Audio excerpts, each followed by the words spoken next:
ನಮಸ್ಕಾರ ಸ್ನೇಹಿತರೆ, news with ನನ್ನ ವಾಯ್ಸ್ ಚಾನೆಲ್ಗೆ ಸ್ವಾಗತ. ಇಂದು ಗೃಹಲಕ್ಷ್ಮಿ ಯೋಜನೆಯ ಫಲಾನುಭವಿಗಳಿಗೆ ಒಂದು ದೊಡ್ಡ ಸಿಹಿ ಸುದ್ದಿ ಬಂದಿದೆ.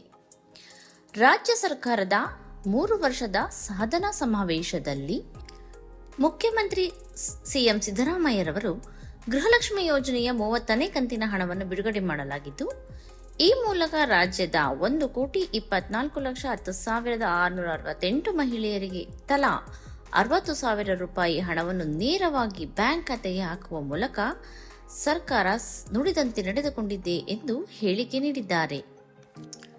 ಸ್ನೇಹಿತರೆ, ಇತ್ತೀಚೆಗೆ ನಡೆದ ಸರ್ಕಾರದ 3 ವರ್ಷದ ಸಾಧನಾ ಸಮಾವೇಶದಲ್ಲಿ ತುಮಕೂರಿನಲ್ಲಿ ನಡೆದ ಈ ಸಮಾವೇಶದಲ್ಲಿ ಮುಖ್ಯಮಂತ್ರಿ ಸಿದ್ದರಾಮಯ್ಯನವರು ಮಹಿಳಾ ಮತ್ತು ಮಕ್ಕಳ ಕಲ್ಯಾಣ ಇಲಾಖೆಯಿಂದ ಗೃಹಲಕ್ಷ್ಮಿ ಹಣ ಡಿಬಿಟಿ ಮೂಲಕ ಜಮಾ ಮಾಡುವ ಪ್ರಕ್ರಿಯೆ ಆರಂಭವಾಗಿದೆ ಎಂದು ಮಾಹಿತಿ ತಿಳಿಸಿದ್ದಾರೆ.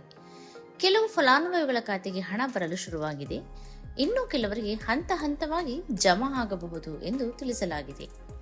ಸ್ನೇಹಿತರೆ, ಗೃಹಲಕ್ಷ್ಮಿ ಯೋಜನೆ ಆರಂಭವಾದ ದಿನದಿಂದಲೇ ಲಕ್ಷಾಂತರ ಅಥವಾ ಕೋಟ್ಯಾಂತರ ಮಹಿಳೆಯರಿಗೆ ಪ್ರತಿ ತಿಂಗಳು 2,000 ಸಹಾಯಧನ ನೀಡಲಾಗುತ್ತಿದೆ.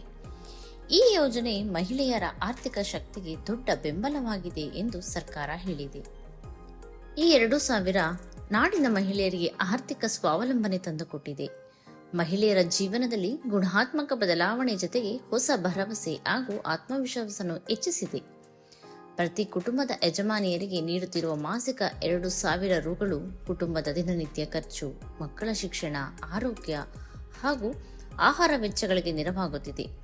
ಗ್ರಾಮೀಣ ಹಾಗೂ ಬಡ ಕುಟುಂಬಗಳ ಜೀವನ ಮಟ್ಟ ಸುಧಾರಣೆಗೆ ಸಹಾಯವಾಗುತ್ತಿದೆ.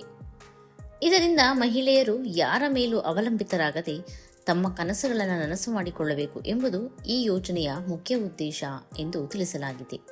ಗೃಹಲಕ್ಷ್ಮಿ ಯೋಜನೆ ಹಣ ಕೂಡಿಟ್ಟು ಮಕ್ಕಳಿಗೆ ಲ್ಯಾಪ್ಟಾಪ್, ಆಂಡ್ರಾಯ್ಡ್ ಫೋನ್, ಮನೆಗೆ ಬೇಕಾದ ಅಗತ್ಯ ವಸ್ತುಗಳ ಖರೀದಿ ಮಾಡಲಾಗುತ್ತಿದೆ. ಹೌದಲ್ವಾ ಸ್ನೇಹಿತರೆ, ಸರ್ಕಾರ ನೀಡುವ 2,000 ರೂಪಾಯಿಯಿಂದಾಗಿ ಎಷ್ಟು ಮಹಿಳೆಯರಿಗೆ ತಿಂಗಳಿಗೆ ಆರ್ಥಿಕ ಸ್ವಾವಲಂಬನೆಯಾಗಿದೆ. ಆದರೆ ಇಲ್ಲಿ ಸಮಸ್ಯೆ ಆಗಿರುವುದು ಏನೆಂದರೆ, ಸರ್ಕಾರ ಪ್ರತಿ ತಿಂಗಳು ಸರಿಯಾಗಿ ನೀಡುತ್ತಿಲ್ಲ, ಕೊಟ್ಟ ಭರವಸೆಯಂತೆ ಇಲ್ಲ. ಆದರೆ ಎಂದಿಗೋ ಒಮ್ಮೆ ಖಂಡಿತವಾಗಿಯೂ ಗೃಹಲಕ್ಷ್ಮಿ ಯೋಜನೆಯ ಎಲ್ಲಾ ಕಂತಿನ ಬಾಕಿ ಉಳಿದಿರುವ ಕಂತಿನ ಹಣಗಳು ಖಂಡಿತ ನಮ್ಮೆಲ್ಲರ ಕೈ ಸೇರುತ್ತವೆ. ಇದರಿಂದ ನಮ್ಮ ಕುಟುಂಬಕ್ಕೂ ಕೂಡ ಸಹಾಯವಾಗುತ್ತದೆ. ಈಗಾಗಲೇ 30ನೇ ಕಂತಿನ ಹಣ ಅಂದರೆ ಒಟ್ಟು 60,000 ಹಣವನ್ನು ಕರ್ನಾಟಕ ಸರ್ಕಾರ ಪ್ರತಿ ಮಹಿಳೆಗೆ ನೀಡಿದೆ. ಇದರಲ್ಲಿ ಯಾವುದೇ ಭ್ರಷ್ಟಾಚಾರ, ಕಮಿಷನ್ ಇಲ್ಲದೆ ಡಿಬಿಟಿ ಮೂಲಕ ನೇರವಾಗಿ ತಲುಪಿಸಿದ ಹೆಗ್ಗಳಿಕೆ ಕೂಡ ಸಿದ್ದರಾಮಯ್ಯ ಸರ್ಕಾರ ಅವರಿಗೆ ಇದೆ. ಹಾಗಾಗಿ ಸ್ನೇಹಿತರೆ, ಹಣ ಇನ್ನೂ ಬಂದಿಲ್ಲ ಅಂದರೆ ಟೆನ್ಷನ್ ಬೇಡ. ಸರ್ಕಾರ ಡಿಬಿಟಿ ಮೂಲಕ ಹಂತ ಹಂತವಾಗಿ ಹಣ ಜಮಾ ಮಾಡುತ್ತಿದೆ. ಕೆಲವರಿಗೆ 7ರಿಂದ 15 ದಿನಗಳೊಳಗಾಗಿ ಬರಬಹುದು ಎಂಬ ಮಾಹಿತಿ ಕೂಡ ಇದೆ. ಸ್ನೇಹಿತರೆ, ನಿಮ್ಮ ಖಾತೆಗೆ 30ನೇ ಕಂತಿನ ಹಣ ಜಮಾ ಆಗಿದೆಯಾ ಅಥವಾ ಇಲ್ಲವಾ ಎಂಬುದನ್ನು ದಯವಿಟ್ಟು ಕಮೆಂಟ್ನಲ್ಲಿ ತಿಳಿಸಿ. ಇದರಿಂದ ಇನ್ನುಳಿದ ಹಲವು ಮಹಿಳೆಯರಿಗೆ ಉಪಯುಕ್ತವಾಗಬಹುದು.